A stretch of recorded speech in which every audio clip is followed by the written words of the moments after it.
Hello, everyone, and welcome to another live.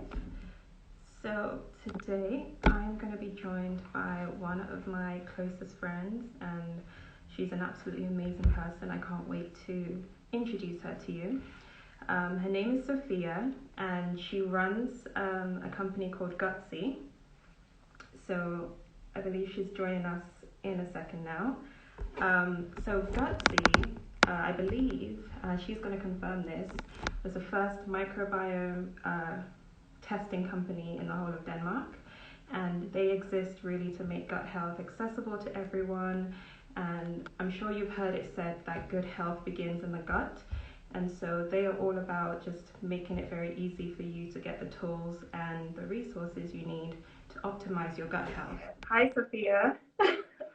Hey, nice to see you, Termy. How are you?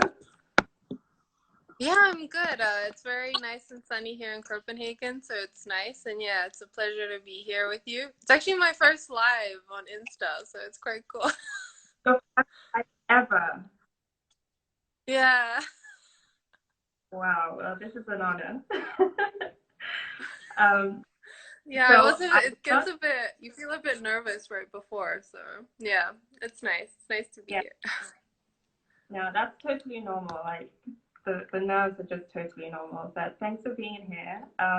So I've given a little bit of an introduction. I've told people that you are one of my closest friends, and we kind of met in this whole creative space of it was YouTube first, and then you've just kind of Yeah. become my creative. I call you my creative soulmate because we connect on so many levels in that way. But we are here because you're going to be talking to us a little bit about gut health and about Mm-hmm. Gutsy, which is the company that you did and you run. So kick us off by maybe just telling us a bit about yourself and your journey to founding Gutsy. Yeah, sure. So I studied biology, and then also during my teens I was actually taking a lot of like being prescribed antibiotics, which I think a lot of people were. So I, for instance, had ear infections and then also skin issues, so it was kind of very prevalent. And I was always that kind of got me generally interested in health and diet, and slowly kind of really appreciating those effects. But then it was really while I was studying that I learned about the microbiome, and it was actually a book by Martin Blazer that I picked up, and then I was like, whoa, I didn't really realize how significant it was. And when I heard this whole concept, okay, it's our bacteria, it's and other microbes, and they're affecting us. And I think that really got turned on a switch, and I like thought about it, and slowly I shifted sort of my studies towards that. So when I moved here and was also studying bioinformatics, then I kind of shifted my studies also more to the microbiome.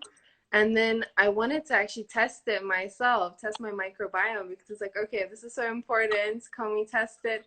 And actually, I did end up testing, but it was in the States. And I thought, oh, wow, why isn't there anywhere local? And then when I got the reports as well, I felt they weren't as practical and kind of diet focused as they could be, because I think it's very important. It's not just about, I liken it a bit to like a blood test. You get all these different values, and also when you get the different bacteria, and it's all very scientific. But if there isn't a way you can kind of practically apply it, it doesn't really have as much of an effect, I think, because what we want to do is kind of create these sustainable habits. And so that's why I decided, okay, there was nowhere in Denmark, nowhere locally, and I wanted it to be more something, that inspires people to really make changes all the time. So that's really where the idea of Gutsy came to be. And I thought it was also interesting because I'm also, yeah, I grew up in London, and, Gutsy is to be bold with an S, so it really made sense. But I've also been surprised, like in Copenhagen or other countries, they don't really know that word as well. So I've had also people say that it's called like Gut XY or something. But it really just started because I felt Yeah. like I'd also seen, and also from other friends, like people always talking about diet and all this, and it's always different gurus kind of giving their suggestions. But if we use our own bodies as a sort of blueprint, then we can use that to sort of guide us. Yeah, so that's why I kind of, that was where it all started and where it's continuing. So I mean, that's all just so incredible. The fact that you had your own personal experience and you saw a need for it in, somewhere close by, instead of having to, have it done in the US, you brought it to Europe. So for anyone who doesn't know, who maybe missed it at the beginning, Sofia is actually based in Denmark, which is where Gutxy was founded, just so you know. So thank you for sharing Yeah. that. And you've had your own sort of personal experience of realizing, I guess, the light bulb moment of figuring out that your health begins in the gut and that it's really important that we understand that and that we do something about it. So, Mm. in just a few words, someone who's maybe completely brand new to the whole concept of gut health, what can you share with them? Like, why is it so important for us to be concerned about our gut health? Mm. Yeah, I think, for instance, one thing that I found that resonates with a lot of people is something Hippocrates is believed to have said, thousands of years ago, is all disease begins in the gut. And so when they've really found, it's kind of the core, the pivot. So if something's off there, and if you think of something like cancer, heart disease, usually, it takes years and years, but you can notice those changes earlier. And that's what we want to do, is we first, maybe you can prevent disease later on. Um, and it's what research is finding now, for instance, if they look at the gut of someone with a disease or without, the composition will be different. And it's also really, because it is sort of a fingerprint, it's like all of your experience. So when you're born, your microbiome, if you were born like through the vaginal birth canal or C-section, like that will change it. What you were fed as a child, all of this. So for instance, they found if children are fed less healthy early on, they're more likely to get allergies. There's also been some inclinations with sort of autism and other conditions. So it's really, these patterns are developing. But I think if someone that's just starting out, it's really just knowing that it's the start of everything, and that it's also something, I think in some sense we also know, like gut feelings, or you feel this stress, and it affects your digestion for a lot of people if they travel.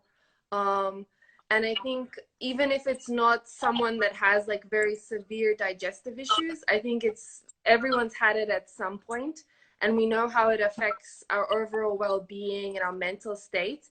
And I think that's something that's very fascinating now in the research, is this connection with the gut-brain axis. So for instance, we've had a lot of people that come to us, that when they sort of have a stressful event or something, they'll sort of, their whole digestion will start, maybe they'll have constipation, or they'll be running to the toilet or something like that. Or just in general, they really feel this anxiety and depression. Now there's more and more research sort of making that connection as well. And I think that's going to be, because it is a two-directional, bi-directional pathway. And so also, up to 90% of serotonin is made in the gut. So it's like all of these hormones, everything's connected. And I think if someone's just thinking that way, we're all like a whole body. It is very holistic in a sense at the end of the day. What's affecting one part of the body, the other. But I think also people just, if we also think years back, a lot of doctors, they wouldn't say, okay, for certain conditions, like your diet doesn't matter. And I think now slowly everyone's realizing, okay, your diet matters a lot. And the microbiome is one of the first points that we really notice it. Yeah. Seriously fascinating. And as someone who hasn't done like extensive research into it, I'm really like glad that I have, someone like you, who kind of knows what's up and kind of share the knowledge.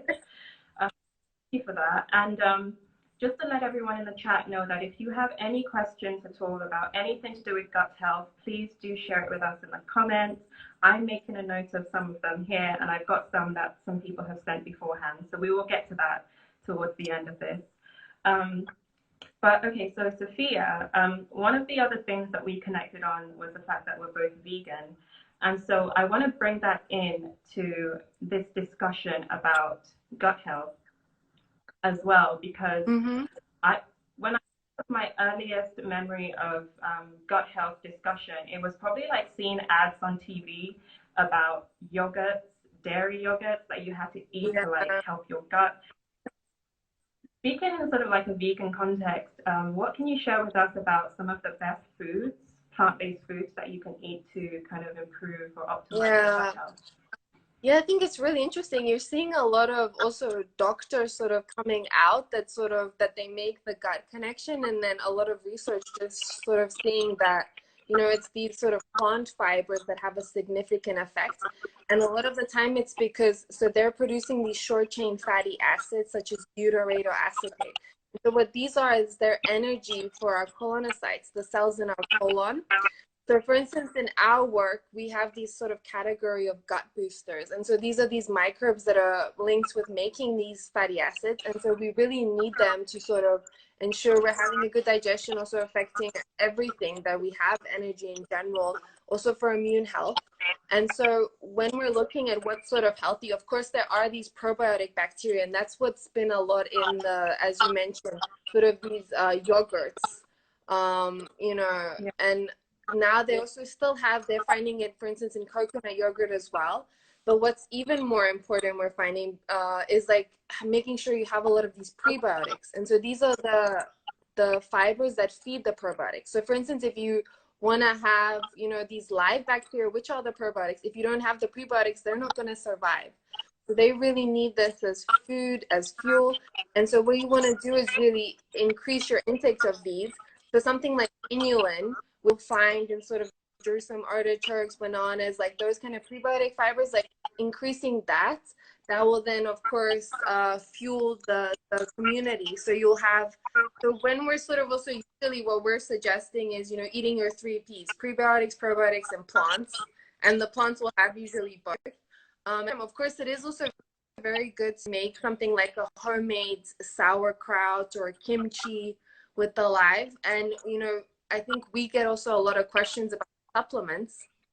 But what we found is there's really a lot of variety in how high quality supplements are. And actually, if you make something yourself, sort of, yeah, as a sauerkraut or something, you'll have usually more bacteria than if you were taking it in pill form. But the bottom line is always these, prebiotics. And we have like lists also on our Insta, like with the different that we usually recommend. And it's also in how you prepare it. For instance, another really good thing is usually resistant starch. So I think same with how you're recommending tains or like bananas, like they'll have, especially, or like potatoes. Like if you have a sort of potatoes that are cooked and cooled, that'll increase the resistant starch. That'll also support, you know, the gut. So that that's like kind of the benchmark for where to really go from there. Yeah. So good. Really, really useful. So what I hear you saying is probiotics are important, yes, but also you need to pay attention to the prebiotics, and you can feed those prebiotics with, you know, certain foods. You mentioned here that I noted like bananas, artichokes, and then also sort of making your own kimchi and sauerkrauts and all of those types of foods. Yeah. So that's all really great, useful information there. I think this is a good point actually to maybe go to some of the questions that we had from people watching, and also people who kind of heard about live before this. So we had Sandy Babe 22 earlier on, and she had a question about sort of the connection between bloating and gut health. She mentioned that is as a result of menopause that she's going through right now, and that she's tried things like peppermint tea and also green tea. So what would you say to someone who's maybe struggling with bloating? What can they do to improve that? Yeah, so I mean, with bloating, usually it's a big problem for a lot of people. But the first, making sure you're hydrated, but also a lot of people don't chew their food well enough as well. So that will affect, of course, reducing intake or completely eliminating sort of carbonated beverages as well. That's a strong start. But then also really what can also usually help is sort of shortening your eating windows and leaving space, because I think a lot of time people also don't realize how taxing digestion is.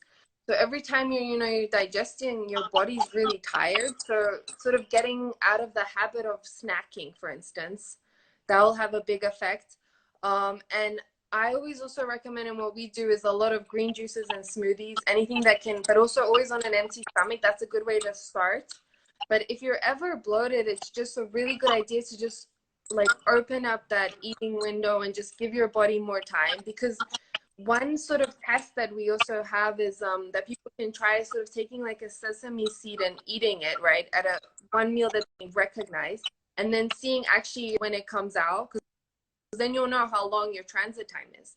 Because sometimes people are having, you know, if you're looking at your last meal, your transit time is a lot longer than that. So just knowing how quickly are you actually processing your food. But it's, I mean, it's usually also very simple when it comes, like not mixing too much food, making sure you're hydrated, chewing very, very well, like to liquid, and then also like just breaking up the space between meals that you give your body time. And maybe, you know, if it's really, really bad, just sort of also eating earlier. So not having dinner too late, because I think people also sometimes can leave that, you know, too close, and then, you know, you're not sleeping well, all this. And it's as much as they can also minimizing stress, I think is important. So I mean, yeah, there's sort of keys that you kind of, it's very good also if you can kind of find a kind of a keystone habit that you change one thing and then it influences the rest, that can slowly, but those kind of minor things that you can really see make a difference. Yeah. That's really good. I'm taking notes as well because I do struggle with bloating usually around that time of the month, and so these are all like really good tips. And I'm glad that you also mentioned stress, managing your stress, because that was also one of the other questions that I had from someone who kind of said, how important is it, you know, to manage stress, you know, in relation to your gut health? You've already said it has like a huge effect on. Can you elaborate just a little bit more on that? Yeah, so I mean, I mentioned briefly, but I think it's, so they've done a lot of sort of studies, and when they're seeing with sort of, they usually actually do these in more animals, but when they're seeing the effects and how the flora changes, you know, when you're in an environment where it's more stressed or not, and how the microbiome changes. And we've done, I think we have it on our blog also, where certain microbes, for instance, they found if you're taking certain probiotics that it can influence and improve your symptoms of anxiety and depression. But yeah, bottom line, and it's something you've also seen, for instance, if we're looking at the blue zones, these countries, a lot of people that are centenarians, it's usually, yeah, they have lower levels of stress because of community, all of this. It's connected to, you know, just in general health overall. But yeah, definitely with when it comes to, because of the hormone, the effects that it has on the pathways, so also these metabolic effects, then it can kind of impact the digestion. So as I said, we've had people where if they're so stressed, they literally can't go to the bathroom. So it's like very, and then it'll affect other things, like also like, for instance, skin and gut's very connected. So if they're stressed, they can't have a smooth digestion, then it affects their skin, they get eczema or other rashes. So stuff like that, it's really in a loop. And that's why it's really actually positive to see this sort of mindfulness movement, more meditation coming out to play, where people are really taking care of their mental health, or trying to, because something as simple as making walk, fresh air, trying to kind of deep breathing, walking, meditation, all of that over time, it's very, very important.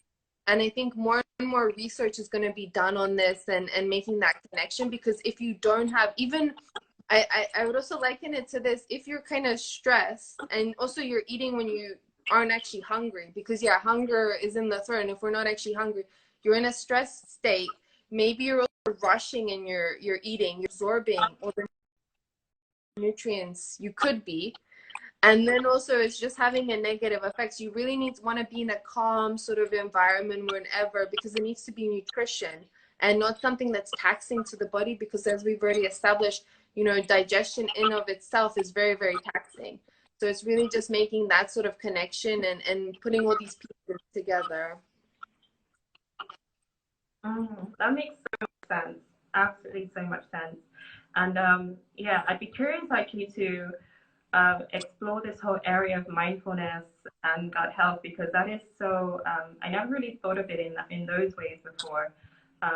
Definitely something to think about. I mean, I started recently like meditating like every single day. I'm starting to make it a Oh, you habit. did? So we can talk about that like separately another time. But yeah, I'm really glad you mentioned that. So that's really cool to know. that it can actually have a positive effect on my gut health as well. So cool. Yeah, definitely. Okay, so, I mean, before we round up, I want people to kind of really know what you offer. So just tell us maybe about what you offer through Gutxy specifically, and just tell us also a bit about, projects you're working on at the moment, ways we can support you, all of that good stuff. Yeah, of course.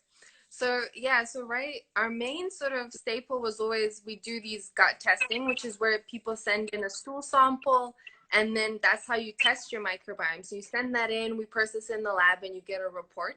So we have two of those sort of tests: snapshot, which is a one-time test. You just do it a one time and you get an overview. So this is great for someone if they just want to see where their gut is at. And then a program we developed that's very unique and we haven't seen is sort of a dietary intervention. So where you test your microbiome once, you get a report based on those results, and then you get a plan that you follow for 4 to 6 weeks, and then you test again, and then you can see and compare how your microbiome changed before and after. And this is something that's available right now that we focus in on Europe.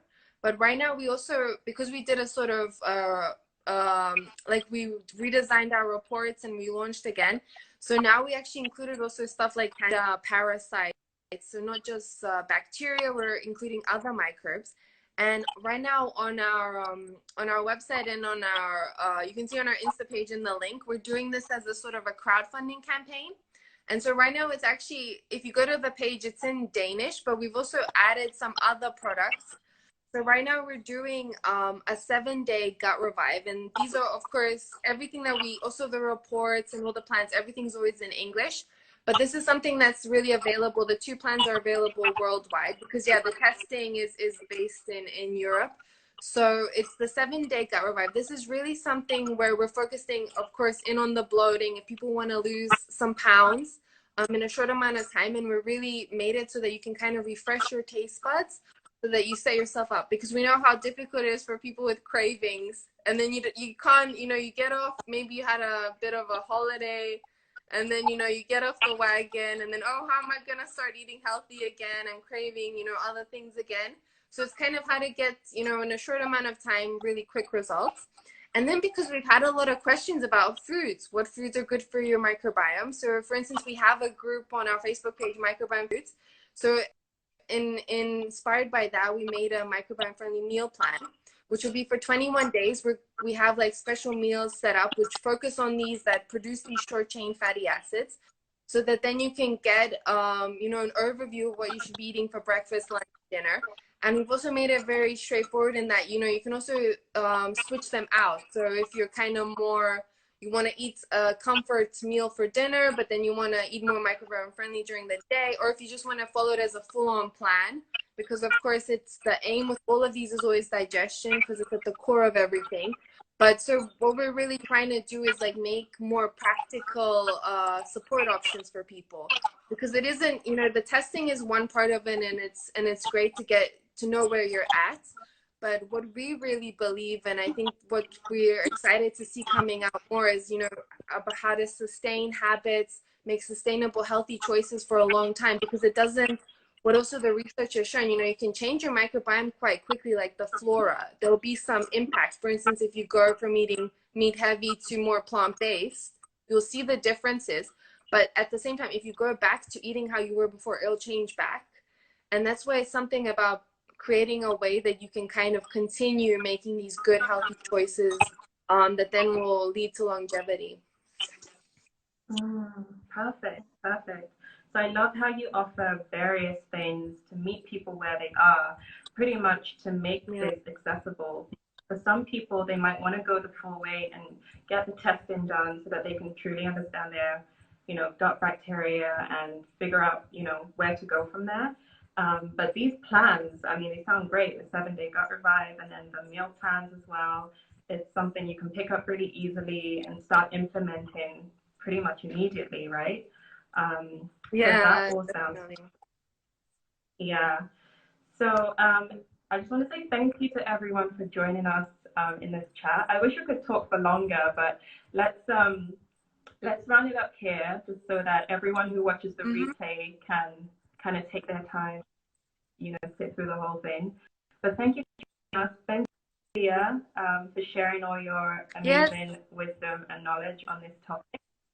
And for everyone who is watching, please go check out Sophia's page. It's Gut Health on Instagram.